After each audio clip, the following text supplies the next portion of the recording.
James chapter 1. James, a servant of God and of the Lord Jesus Christ, to the 12 tribes which are in the dispersion. Greetings. Count it all joy, my brothers, when you fall into various temptations, knowing that the testing of your faith produces endurance. Let endurance have its perfect work, that you may be perfect and complete, lacking in nothing. But if any of you lacks wisdom, let him ask of God, who gives to all liberally without reproach, and it will be given to him. But let him ask in faith, without any doubting. For he who doubts is like a wave of the sea, driven by the wind and tossed. For that man shouldn't think that he will receive anything from the Lord. He is a double-minded man, unstable in all his ways. Let the brother in humble circumstances glory in his high position, and rich in that he is made humble, because like the flower in the grass he will pass away. For the sun arises with a scorching wind and withers the grass, and the flower in it falls, and the beauty of its appearance perishes. So the rich man will also fade away in his pursuits.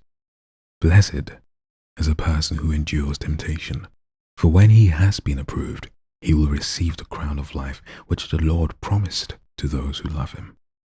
Let no man say when he is tempted, I am tempted by God. For God can't be tempted by evil, and he himself tempts no one. But each one is tempted when he is drawn away by his own lust and enticed. Then the lust, when it has conceived, bears sin. The sin, when it is full grown, produces death.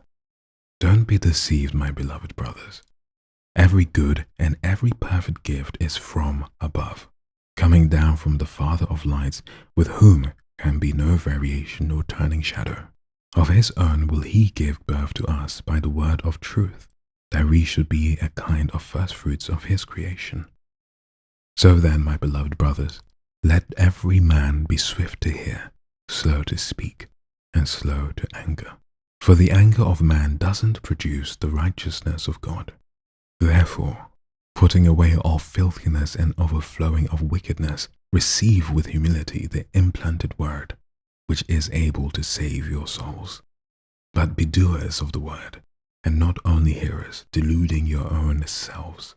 For if anyone is a hearer of the word and not a doer, he is like a man looking at his natural face in a mirror. For he sees himself and goes away, and immediately forgets what kind of man he was.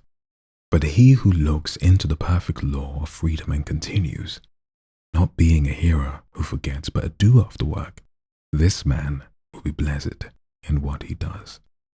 If anyone amongst you thinks himself to be religious while he doesn't bridle his tongue, but deceives his heart, this man's religion is worthless.